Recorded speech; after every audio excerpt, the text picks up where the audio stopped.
Empezar con el síndrome de condensación. Dale a la siguiente, por favor. Y primero vamos a ver su definición o pues qué es este síndrome. Y entonces, para resumir lo que dice en la diapositiva, pues sabemos que normalmente el parénquima pulmonar va a tener una estructura heterogénea con espacios llenos de aire. Entonces, en una situación patológica, lo que puede llegar a pasar es que se vuelva una estructura homogénea. Esto ya sea por la presencia de algún líquido o exudado en este espacio que pues normalmente debería tener solamente aire, y esto es lo que sucede en este síndrome pues básicamente. Y como ya habíamos estado platicando en estos días, es característico de la neumonía principalmente, que es lo que estamos viendo en la radiografía de tórax, que podemos observar esta zona pues de radiopacidad en el lóbulo medio del pulmón derecho, que corre un aspecto algodonoso, y el broncograma aéreo que pues nos sería indicativo de esta patología. ¿Me puedes dar a la siguiente, porfis? En cuanto a su fisiopatología, pues está sencilla, no hay mucho que mencionar respecto a esto. Tenemos que va a estar relacionado a un proceso inflamatorio, y como en todo proceso inflamatorio, pues va a ocurrir una migración de leucocitos polimorfonucleares y otros elementos formes de la sangre, lo que va a provocar esta acumulación de líquido o exudado en los espacios intraalveolares. Y pues ya básicamente eso es lo que sucede. A la siguiente, porfis. Hablando sobre su etiología, como ya les había mencionado, la neumonía es pues en sí la principal etiología, en especial si se trata de un neumococo. Sin embargo, en realidad cualquier microorganismo que infecte al pulmón y que esta infección sea lo suficientemente extensa nos podría causar este síndrome.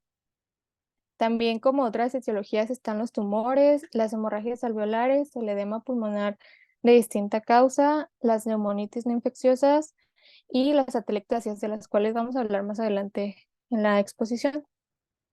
La hace la siguiente, por favor. En cuanto a las manifestaciones clínicas, en el libro se menciona que estas pueden ser variables y van a depender más que nada de qué tan comprometido esté el parénquima del pulmón y claramente pues de la etiología que nos esté causando este síndrome. Pero por lo general pues va a ser fiebre, tos, expectoración o disnea, que en este caso sería con un patrón respiratorio restrictivo, que es la taquipnea e hipopnea. Y como les mencioné, pues la neumonía es una de las principales etiologías, entonces el libro la pone como de ejemplo en cuanto a sus manifestaciones clínicas. Y en caso de que se tratara de una neumonía típica, que supongo que más adelante veremos mejor pues todo este tema, pero pues ahorita a grandes rasgos sabemos que pues habrá fiebre, dolor torácico de tipo puntada de costado y tos con expectoración herrumbrosa, que eso también pues ya lo habíamos mencionado. Y también, por ejemplo, en la neumonía neumocócica se puede llegar a observar la facies neumónica, perdón, que pues es la que vemos en la imagen, que se observa el eritema malar y herpes labial. De igual manera, venía esta tabla en el libro sobre los hallazgos físicos para el diagnóstico de la neumonía, en la cual pues se expresa su sensibilidad, su especificidad y los coeficientes de probabilidad positivos y negativos, que pues estos hallazgos son la temperatura mayor a 37,8 grados centígrados, la frecuencia respiratoria mayor a 28 respiraciones por minuto, matidez percutoria, estertores crepitantes y la egofonía, ¿no? En la cual pues observamos que principalmente, sobre todo la egofonía, pues tiene una mayor especificidad, pero pues en sí todos estos hallazgos físicos nos llevan a un diagnóstico de neumonía. ¿Le puedes dar la siguiente, porfis? Ahora sí, en cuanto a lo característico de estos síndromes, pues vamos a ver la exploración física, ¿no? Que está compuesta de la inspección, palpación, percusión y auscultación. Entonces, vamos a comenzar con la inspección, en la cual vamos a observar que pues va a haber una disminuida movilidad del hemitórax afectado.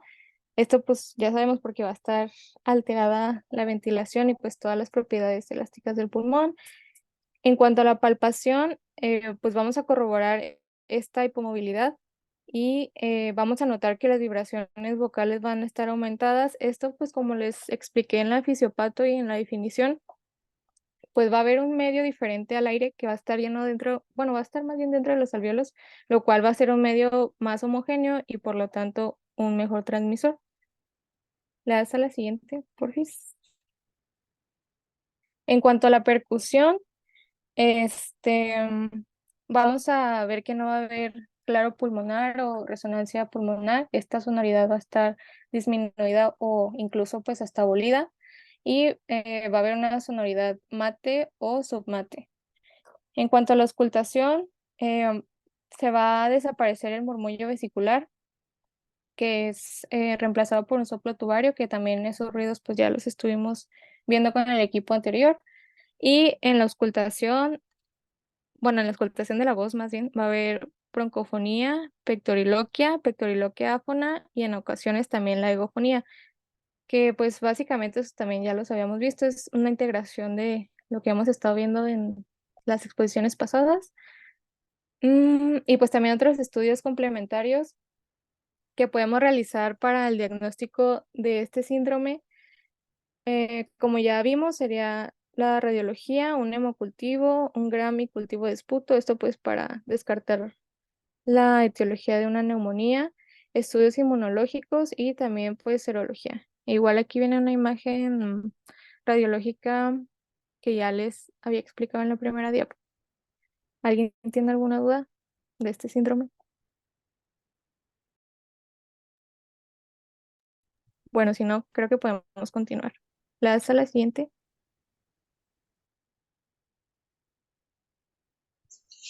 Bueno, ahora vamos a continuar con derrame pleural. ¿Le das a la siguiente, porfa?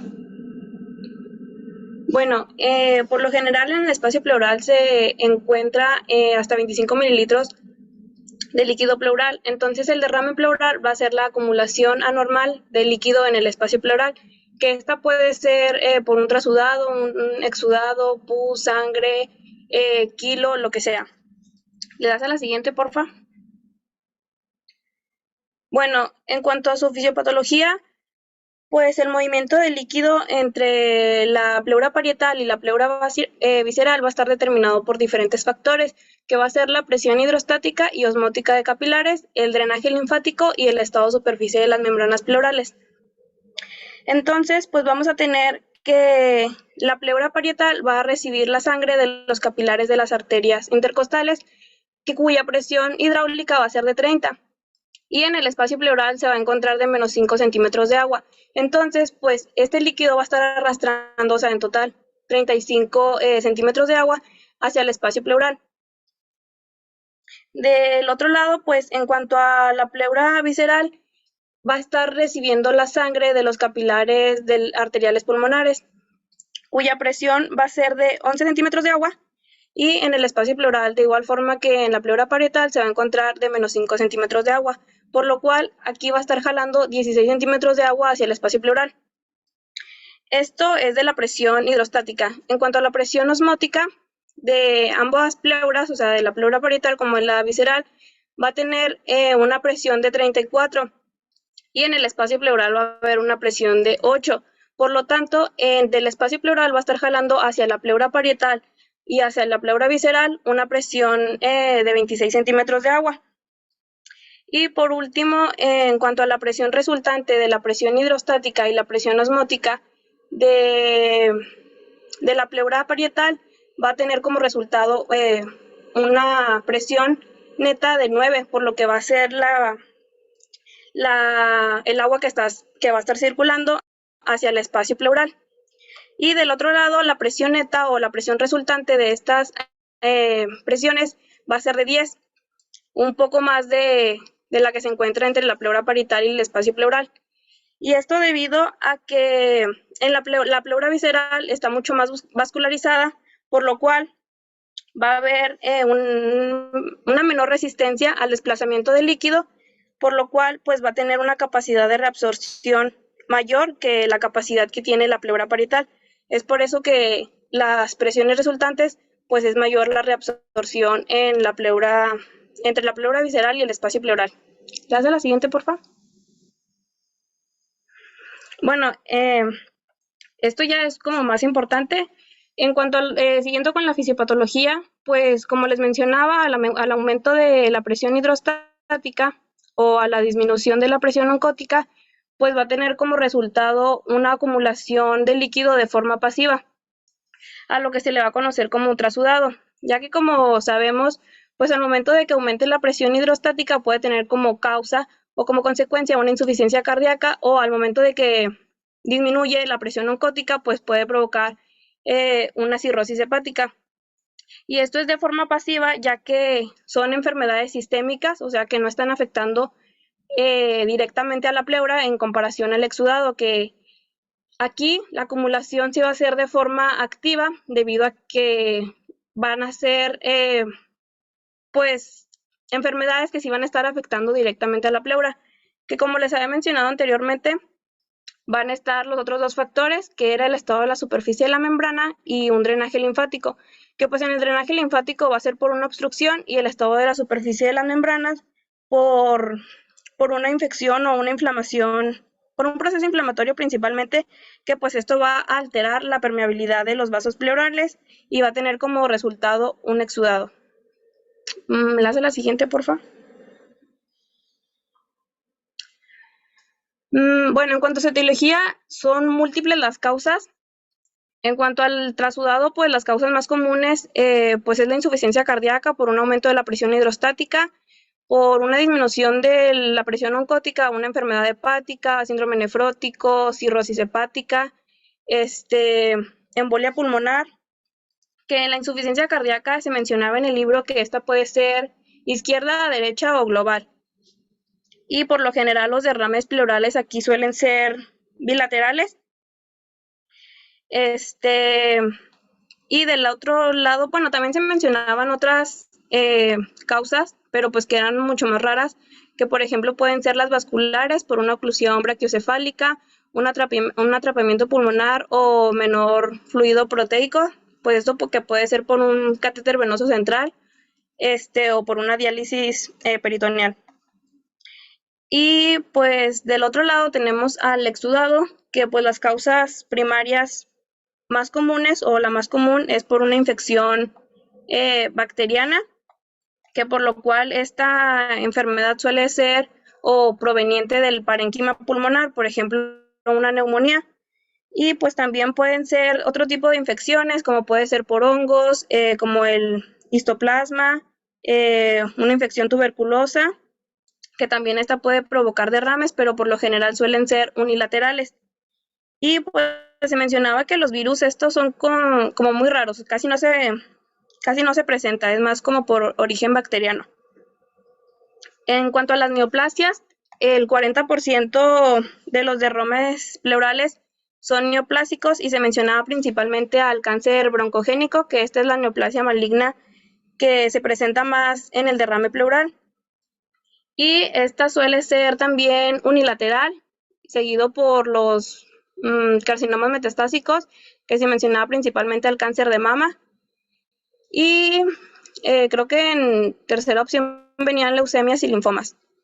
En cuanto a las causas autoinmunes, se mencionaba el lupus eritematoso sistémico, que por lo general el 70% de los pacientes que tienen lupus eritematoso presentan derrame pleural. Y otra de las causas también puede ser artritis reumatoide, pero esta se presentaba con menor frecuencia. También la embolia pulmonar, ya que se mencionaba que es una manifestación que siempre, bueno, no siempre, pero suele estar acompañado al derrame pleural. Y también otras pueden ser, por ejemplo, el quilotórax, que pues es la acumulación de linfa dentro del espacio pleural. En cuanto a las etiologías secundarias, también se mencionaba del lado izquierdo principalmente a la pancreatitis y pues también puede ser por una ruptura esofágica.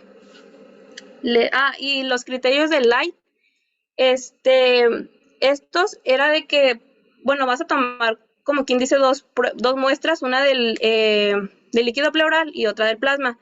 Entonces, si estas, al momento de que las divides, o sea, estos dos resultados tienen un resultado mayor a 0.5, es exudado. Y al igual, al momento de la relación del LDH pleural contra el LDH sérico, Si es mayor a 0.6, se toma también como un exudado. Y si es el LDH pleural mayor a 2/3 del límite superior normal, también se toma un exudado. Si esto es menor al 0.5, se toma como un trasudado. ¿Le das a la siguiente, porfa?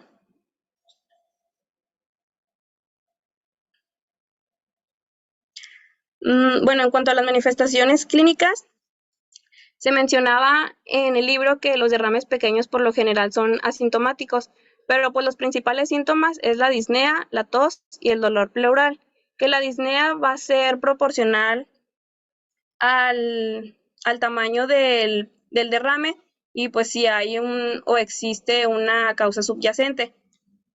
La tos suele ser seca e irritativa y esto pues también se da por una inflamación de, de la inflamación de la pleura o una estimulación bronquial. Y el dolor por lo general aquí va a ser intenso, localizado. También se mencionaba como puntada de costado, que también lo había mencionado anteriormente. Y se va a iniciar con la pleuritis aguda y por lo general va a desaparecer cuando ya se instaló el derrame.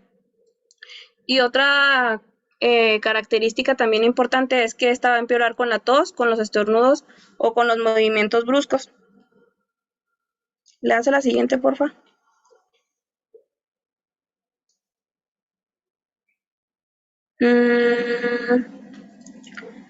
Bueno, en cuanto al diagnóstico, pues como sabemos, el 70% o del 70-80% el diagnóstico se va a sacar por una buena historia clínica. Entonces, pues es importante preguntar al paciente o si ya tenemos alguna sospecha sobre algunos datos clínicos o síntomas que haya presentado, por ejemplo, la disnea, ortopnea, palpitaciones que a lo mejor nos pueden orientar a una insuficiencia cardíaca, que como ya les había mencionado, pues por el aumento de la presión hidrostática, algún antecedente de hepatitis B, alcoholismo crónico, que nos pueda, pues, como orientar hacia una cirrosis, edemas en miembros inferiores, diabetes mellitus, algún contacto con un paciente que tuvo tuberculosis, antecedentes de tabaquismo, pérdida de peso por algún tipo de cáncer, varices, reposo prolongado, lo que es la tremomelia pulmonar o algún antecedente traumático en el tórax.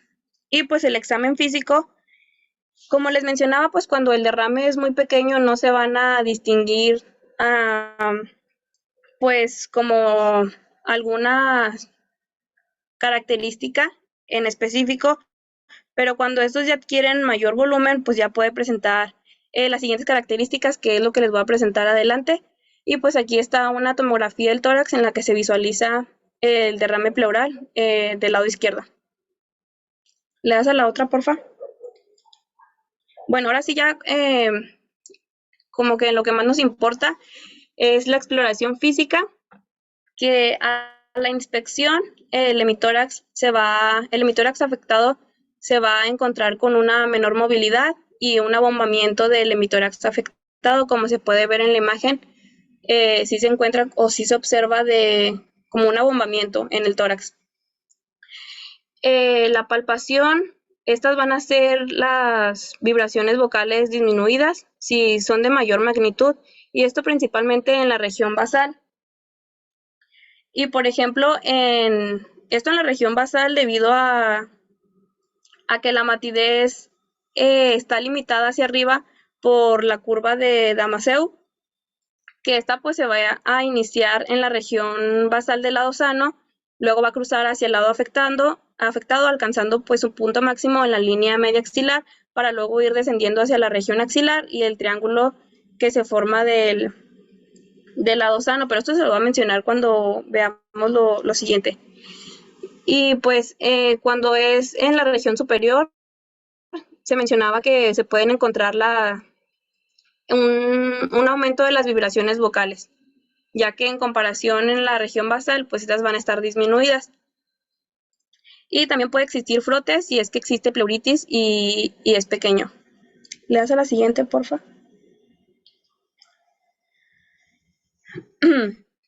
Bueno, aquí esto es lo que les comentaba de la matidez, que es lo de lo del signo del desnivel, que también ya se había mencionado en exposiciones pasadas, que es que la matidez cambia dependiendo de la posición y pues se va a encontrar una matidez del lado afectado en la región basal. Y también pues la línea parabólica de Damasceno, que va a estar limitada hacia va a estar limitando, como quien dice, la matidez hepática, y pues la columna también se va a encontrar mate, que esto es lo que les mencionaba ahorita, que también bueno, no sé si se alcanza a ver en la imagen, el triángulo de Groco, que pues este va a ser producido por el rechazamiento del mediastino hacia el lado sano, por lo que también es probable que por encima de la curva exista una hipersonaridad. Y en cuanto a bueno, aquí está la curva de Damasceno, que es lo que les mencionaba anteriormente, y el triángulo de Groco. Y en cuanto a la auscultación, pues los ruidos respiratorios van a estar abolidos y en el límite superior se puede encontrar un soplo pleurítico, pectoriloquia y egofonía. También cuando el derrame se asocia con una existencia de gas, o sea, cuando hay un proceso mixto en la cavidad pleural, el límite superior de la matidez también, en lugar de ser una línea parabólica, va a ser una línea horizontal, a pesar de la posición que el paciente adopte. Y pues ya por último, en cuanto a la imagenología, se va a encontrar una radiopacidad en la zona del derrame, las estructuras mediastinales van a estar desplazadas hacia el lado sano, que también ya lo habíamos mencionado, y va a haber una separación de los espacios intercostales. ¿Qué más? Creo que ya es todo. No sé si tengan alguna duda de lo que acabo de mencionar. No, pues ya mencionaste la principal causa de derrame pleural es la insuficiencia cardíaca, ¿de acuerdo?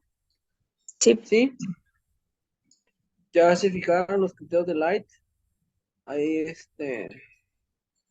el cociente del líquido entre la sangre. Eso nos va a dar los criterios de Light. ¿Qué más? Lo del derrame, los triángulos de percusión y todo eso. Lo de la curva de Damasceno. Y pues aquí el sonido, pues a la percusión va a estar mate, ¿verdad? Sí, ¿de acuerdo? ¿Qué más? A la auscultación, pues los ruidos van a estar abolidos, ¿de acuerdo? ¿Y qué más? Pues puede haber pectoreloquia áfona. ¿O qué es la pectoreloquia áfona, doctora? ¿Usted qué está exponiendo? La pectoriloquia, bueno, esta se va a escuchar como si mm, como si tipo se escuchara la percepción de la voz, o también se le conocía como el pecho que habla. Ujú. Sí, según esto se escucha, a la hora de que el paciente habla, se escucha más clara la voz de la persona que está hablando, ¿verdad? Eso se le llama pectoriloquia. Y egofonía, ¿qué es?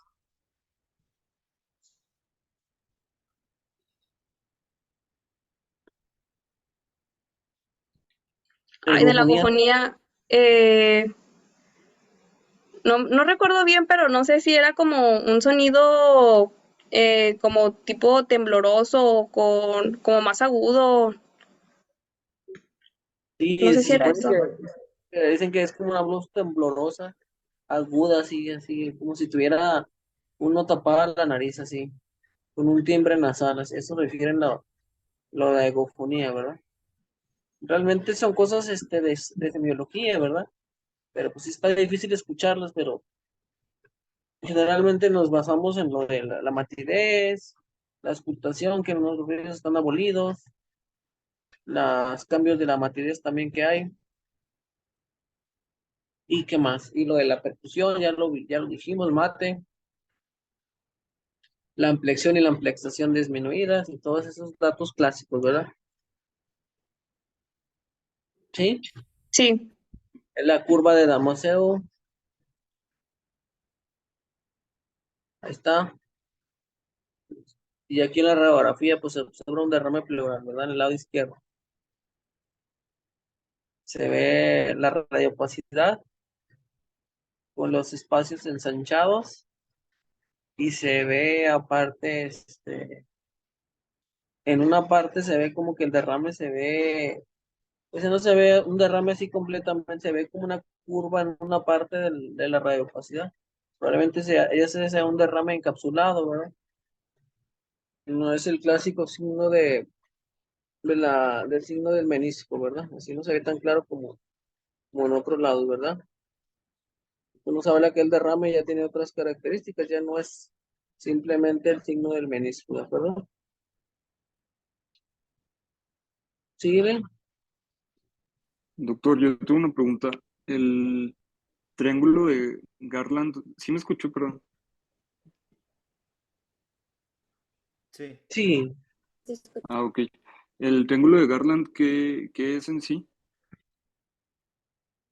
el triángulo de Garland, es a la hora cuando percutimos un paciente, es como vamos a ir delimitando la matidez, ¿sí? O sea, tú das de cuenta cuando estás percutiendo un derrame pleural, tú vas a ir delimitando la matidez, ¿sí? En la parte superior, inferior se supone que va a estar mate, pero por arriba del derrame se supone que hay como que hay atrapamiento de aire, se va a percutir un poco más hipersonoro, ¿de acuerdo? Entonces, de hecho, sí, cuando tú escuchas el derrame, por abajo del derrame está, bueno, el derrame está completamente abolido los ruidos, pero arriba los ruidos están un poquito aumentados, donde ya pasas el derrame, se supone que aquí es donde vamos a estar delimitando, se supone que en la parte superior vamos a estar delimitando una personalidad. Y en la parte inferior del derrame, que es la línea de grupo, vamos a estar delimitando una matriz cuando nosotros alcancemos a delimitar una exploración. Se delimita, ¿no? Cuando ustedes hagan la exploración física, ustedes van a ver que hay una línea que se divide. No estoy ahorita, ustedes van a ver. No tanto claro que por ejemplo, que se supone que un poco.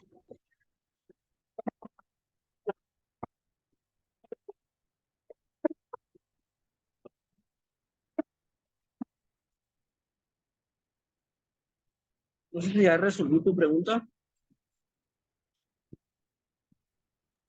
Sí, se me cortó un poquito al final, pero sí, doctor, ya. Sí, realmente estas son cosas de semiología muy finas, ¿verdad? Entonces, si se fijan ahí está la imagen, abajo, si fijan, está una línea donde empieza el derrame y ahí es donde va a estar la matriz, pero arriba se supone que es el triángulo de Garland, se supone que ya está más, se supone que a la hora de que tú percutes se va a estar un poco más se hace limitar esa línea, ¿verdad? Sí, y ahí en medio podemos ir delimitando, entre esas dos zonas vamos a delimitar la curva de la Mosel, que es donde realmente está el derrame, y pues ahí es donde se supone que nosotros vamos a localizar el límite superior del derrame, pero arriba sí coincide de que a la hora que tú pongas el estetoscopio por arriba del derrame, se escucha como que los ruidos un poquito aumentados, ¿no? Pero solamente en un espacio intercostal. Ya después, ya tú percibes el claro pulmonar, ¿de acuerdo? Y esto es por la misma, este, la misma resonancia que tiene el líquido en los espacios del tórax, ¿de acuerdo? Sí, Sí, doctor, gracias. miren,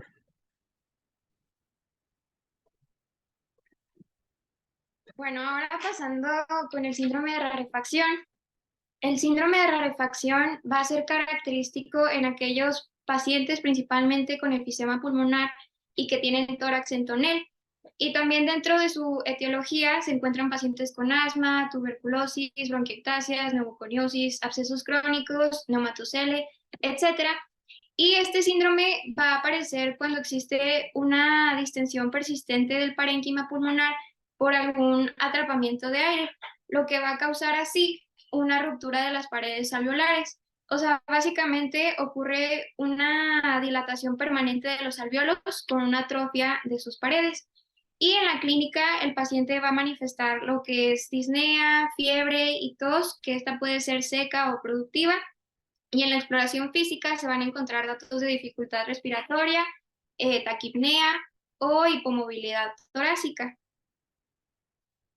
Y bueno, ahora pasando a las manifestaciones, que es lo que nos importa a la hora de la exploración física, en la inspección, nosotros al momento de ver a un paciente con un síndrome de rarefacción, la movilidad, es decir, la ampliación y amplexación, van a estar disminuidos por este aire crónico que tienen atrapado, es decir, el volumen residual pulmonar aumenta y lo que pasa aquí es que en vez de estar de 4 a 6 centímetros de movilización, solo tienen 1 centímetro de movilización y por lo tanto pues está disminuido.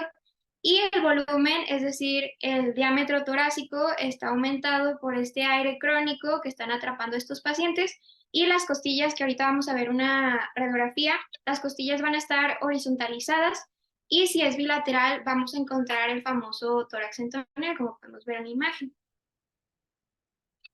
En cuanto a la palpación, al final de cuentas es más aire y es aire anormal y por lo tanto las vibraciones vocales van a estar disminuidas de forma bilateral y de igual forma vamos a poder corroborar esas disminuciones de los movimientos respiratorios entre la inspiración y la expiración de solo 1 a 2 centímetros, que como mencioné lo normal es de 4 a 6 centímetros. En la percusión vamos a encontrar de forma bilateral algo hiperresonante, que recordemos la línea de Moriquant, que la línea de Moriquant corresponde al límite inferior del tórax, que esta línea se traza, como podemos ver en la imagen inferior derecha, se va a trazar horizontalmente a nivel de las duodécimas costillas, derecha e izquierda, y esta línea de Moriquant va a estar descendida por este mismo atrapamiento de aire que existe en estos pacientes.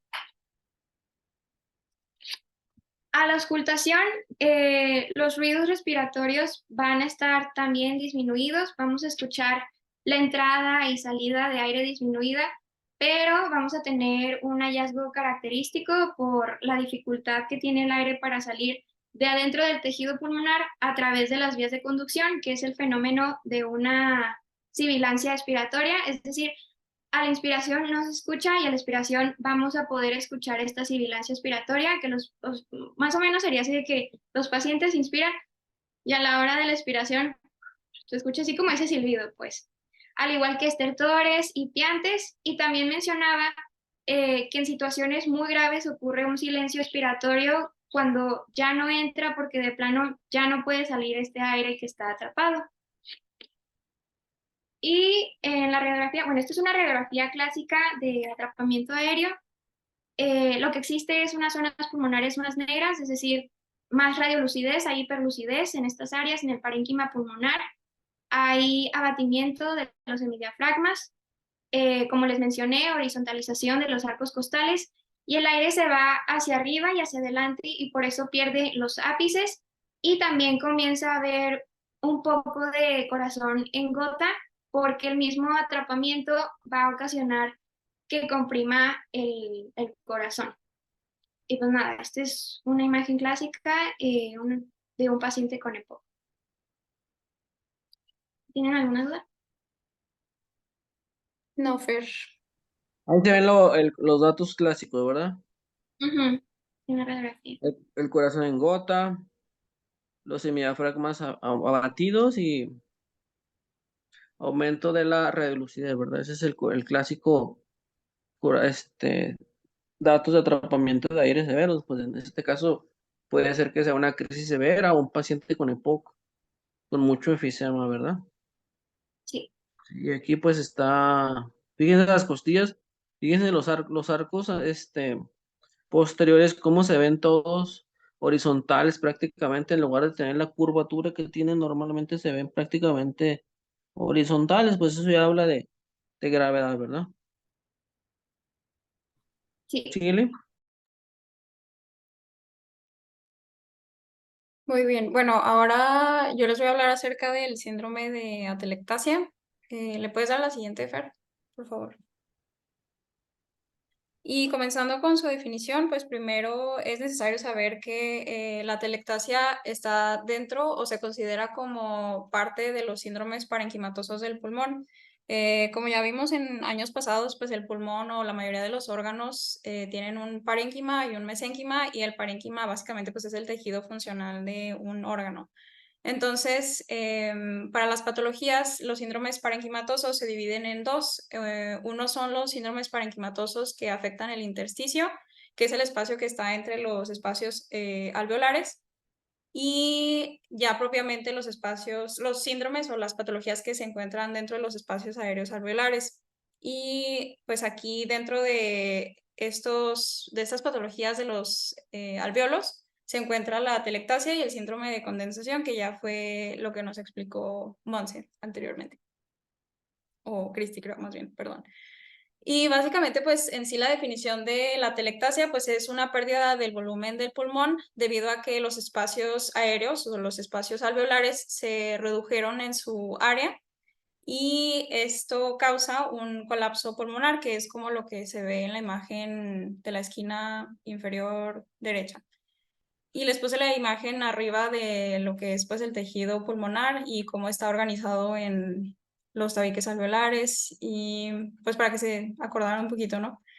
¿Le puedes dar a la siguiente, por favor? Ahora hablando sobre la fisiopatología, en el Argente manejaba cuatro razones por las cuales se podía desencadenar una atelectasia. Pero yo recuerdo que en el Robbins, cuando vimos patología, lo dividía en tres, y según yo es lo más usual que se divida en tres. Bueno, yo nunca había visto la clasificación que ponían en el Argente, entonces puse las dos. Esta es la del Robbins y divide la fisiopatología en tres vertientes. La primera es por reabsorción. Aquí básicamente lo que sucede es que la vía respiratoria o la vía aérea se va a obstruir, ya sea, ahorita vamos a ver las etiologías, pero pues puede ser por tumores, por cuerpos extraños, incluso por las mismas secreciones del pulmón o coágulos también.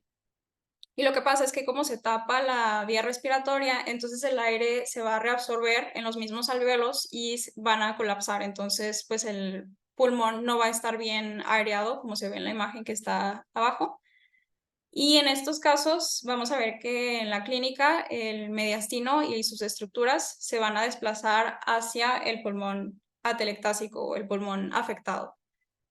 Y vamos a ver que también eso se ve en las radiografías más adelante. Ahora, en la atelectasia por compresión, aquí lo que pasa es que, como bien dice su nombre, va a haber un volumen, ya sea de líquido, puede ser un tumor o incluso aire que esté dentro de la cavidad pleural, que va a estar comprimiendo el órgano, que va a estar comprimiendo al pulmón, entonces por lo mismo no va a estar bien aireado. Y en estos casos, a diferencia de la atelectasia por reabsorción, el mediastino y sus estructuras se van a desplazar al lado contrario del pulmón afectado. Y ya por último, la atelectasia por contracción. Esta es básicamente en caso de que el paciente haya tenido alguna patología que haya dejado fibrosis en el pulmón, ya sea, como dice ahí, focal o generalizada, pues va a causar que el pulmón ya no se pueda extender de la misma manera que él solía hacerlo. Entonces va a haber una mala pues oxigenación, sí, el pulmón no va a estar bien aireado, es lo de siempre, ¿no? Y pues igual va a causar el colapso del pulmón. ¿Le puedes dar a la siguiente, por favor? Y bueno, eso era la fisiopatología según el Robbins, ¿verdad? Y luego ya del Argente lo dividía en estas cuatro causas, que es lo mismo, ¿no? De que la obstrucción de alguno de los bronquios causa la reabsorción del aire pulmonar. Puede ser también por relajación, que esta es como sinónimo de por compresión, cuando se comprime el pulmón, ya sea por líquido, por aire o también por un tumor. Y también la cicatrizal, que esta es la misma que en el Robbins manejaba como por compresión, por constricción, perdón, que es cuando el pulmón tuvo algún proceso de fibrosis, entonces ya no se puede expandir de la misma manera en la que solía hacerlo. Y ya por último la compresión extrínseca, que en la etiología, como pueden ver ahí, pues es por alguna patología que desencadene el hecho de que el diafragma esté más elevado de lo que debería de estarlo y pues esté comprimiendo el pulmón y no deje que esté bien aireado. Y ya en cuanto a la etiología, pues por obstrucción, ya les había dicho, puede ser por tumores, por cuerpos extraños, en caso de que algún paciente pues haya inhalado, no sé, pues por ejemplo los niños ya ven que pues se meten cosas a la nariz o así. Y por secreciones espesas, que puede ser el mismo moco de las secreciones de la mucosa pulmonar o de la mucosa respiratoria, o incluso coágulos también. En la relajación, que puede ser lo mismo que la compresión, puede ser por algún neumotórax o un derrame pleural. Y luego vamos a ver también en la clínica que hay, o sea, hay ocasiones en las que la atelectasia puede estar combinada con un neumotórax o un derrame pleural. Entonces hay que saber pues cuándo diferenciar cuando es puramente derrame pleural o puramente atelectasia o cuando están mezclados. Y pues cicatrizal también ya les había dicho que es cuando hay fibrosis, y la comprensión extrínseca pues también. ¿Le puedes dar la siguiente? Ahora, en cuanto a la exploración física, que pues es básicamente lo mismo que las manifestaciones clínicas, porque aquí no marcaba así como que manifestaciones clínicas específicas. Pues cuando nosotros estemos con un paciente que tenga una atelectasia y hagamos toda la exploración, que como ya sabemos, pues va en ese orden de inspección, palpación, percusión, auscultación. Al momento de inspeccionar el tórax de nuestro paciente, vamos a ver que el volumen del tórax está disminuido, que los espacios intercostales van a estar también disminuidos. Esto obviamente no es visible así de que a la vista, se refiere más que nada pues a los hallazgos radiológicos, ¿no? Que ahorita los vamos a ver. También en algunas ocasiones decía el libro que se podía observar un hueco supraclavicular o supraesternal, pues por lo mismo de que está colapsado el pulmón, entonces no está ocupando todo su espacio usual. Y también vamos a ver que hay una movilidad reducida del pulmón, que pues puede ser casi lo mismo que el hecho de que pues el volumen del pulmón tampoco no es, el volumen del tórax, perdón, no es el mismo o está reducido. Y cuando estemos palpando el tórax, vamos a ver que los movimientos respiratorios van a estar disminuidos, al igual que las vibraciones vocales. Cuando percutamos el tórax, se va a escuchar un sonido mate o submate, y a la auscultación, los ruidos respiratorios y la transmisión de la voz van a estar disminuidos, pues por lo mismo de que el pulmón pues no está bien aireado, ¿no? Entonces pues la transmisión de voz no va a ser adecuada. Y también marcaba que en la auscultación, eso de que los ruidos respiratorios y la transmisión de voz está reducida es en caso de que la fisiopatología o la etiología de la atelectasia sea por reabsorción. Pero en caso de que sea por compresión, el libro decía que se va a escuchar un soplo tubario, y ese soplo tubario es causa de que uno de los bronquios esté todavía permeable, o sea que pues todavía tenga paso de aire. Entonces, pues sí permite la transmisión del sonido, entonces va a escuchar ese soplo tubario, que de hecho ya lo habíamos escuchado creo con el equipo anterior de semiología. Y en caso de que la atelectasia sea por relajación, se va a escuchar un soplo pleurítico o anfórico, según sea la combinación de alteraciones que haya. Era lo que les decía hace un momento, de que por ejemplo si tenemos una atelectasia con derrame pleural, se escucha el soplo pleurítico, y si tenemos una atelectasia con neumotórax, entonces se escucha el soplo anfórico. Y en algunas ocasiones pues también está lo de la pectoriloquia, la egofonía o la voz anfórica.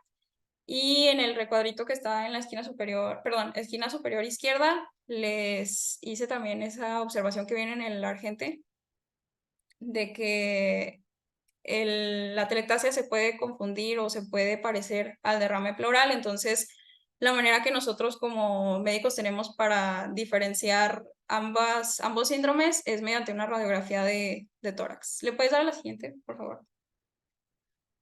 Y ahora sí, ya para el diagnóstico, pues lo principal es la radiografía, ¿no? Y también mencionaba el libro y algunas fuentes que podíamos también agregar una TAC, pero no es tan necesaria, sino más que para pues tener una idea más clara de dónde está la afección del pulmón. Y estas son las 6 características que tiene un pulmón atelectásico.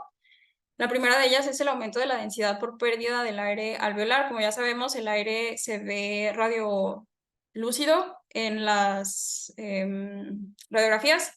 Entonces, como aquí va a haber segmentos del pulmón o incluso hay veces que todo el pulmón va a estar sin aire, entonces pues se va a observar hiperdenso. O bueno, no hiperdenso, sino más bien radio opaco, pues. Y pues esto lo podemos observar. Déjenme dibujo aquí. Por ejemplo, aquí, ahí vemos esa densidad aumentada en el lóbulo superior del pulmón derecho. Y en la imagen de abajo, pues lo vemos aquí, ¿no? En toda esa área. Luego, el segundo punto es el desplazamiento de las fisuras por pérdida de volumen.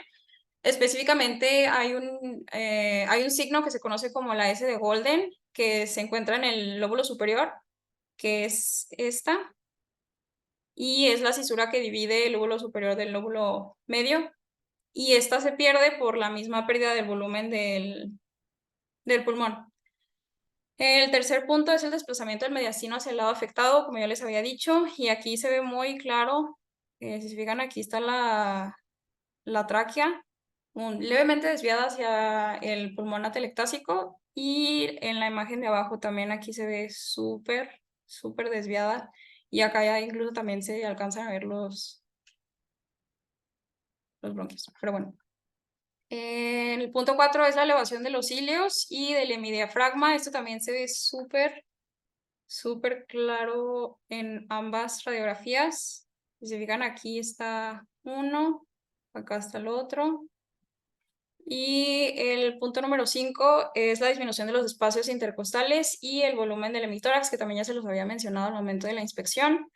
Y por último, la hiperinsuflación del resto del pulmón.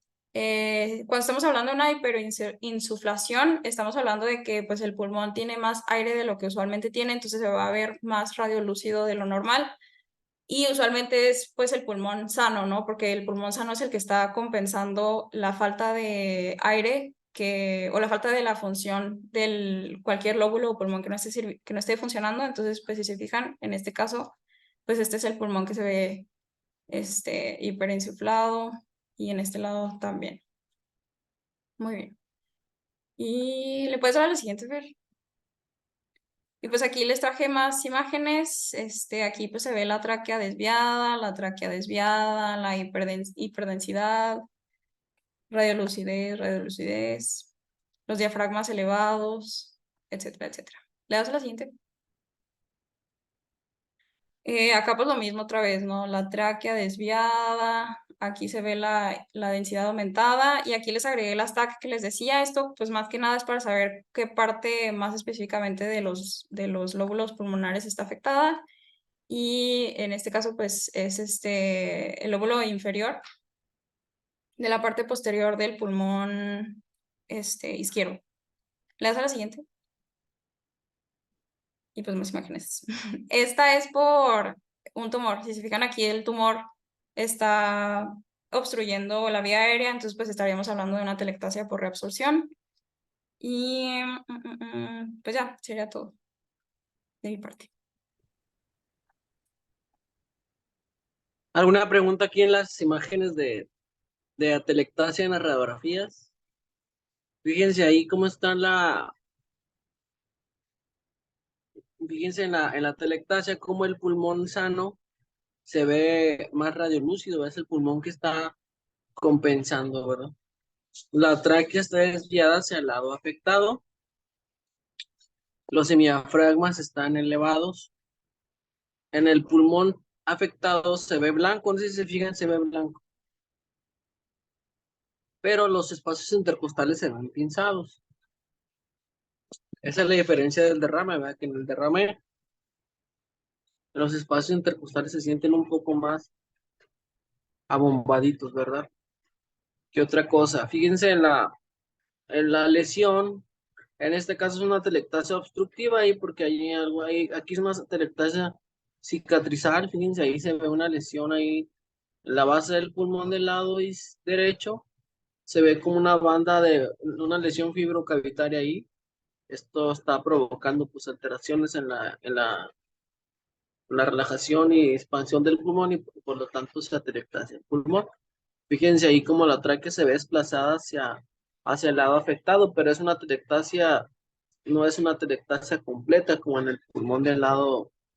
En la radiografía que subí al grupo, no sé si algo les llame la atención.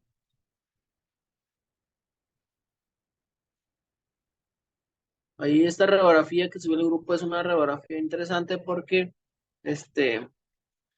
aquí hay un componente de atelectasia y obstrucción. Por eso, si se fijan, la tráquea no se ve tan desplazada, pero si se fijan en los espacios intercostales, se ven como pinzados. Este es un componente mixto de atelectasia y obstrucción, que a veces lo tenemos en los pacientes, no, a veces no el paciente solo tiene atelectasia, sino a veces tiene derrame y tiene atelectasia, ¿verdad? Tiene derrame pleural y atelectasia, pues porque tiene un tumor que le está produciendo derrame pleural, ¿de acuerdo? ¿Y qué más? Pues ya vamos a terminar el hemotórax, ya para terminar esto, ¿de acuerdo? Si quieres, termínalo. Doctor, pues de que faltan 4 minutos y ahorita tenemos otra clase y pues en 4 minutos. Ok, si quieres, nos vemos mañana. Sí, Dale. gracias, doc. Gracias, doctor. Hasta mañana.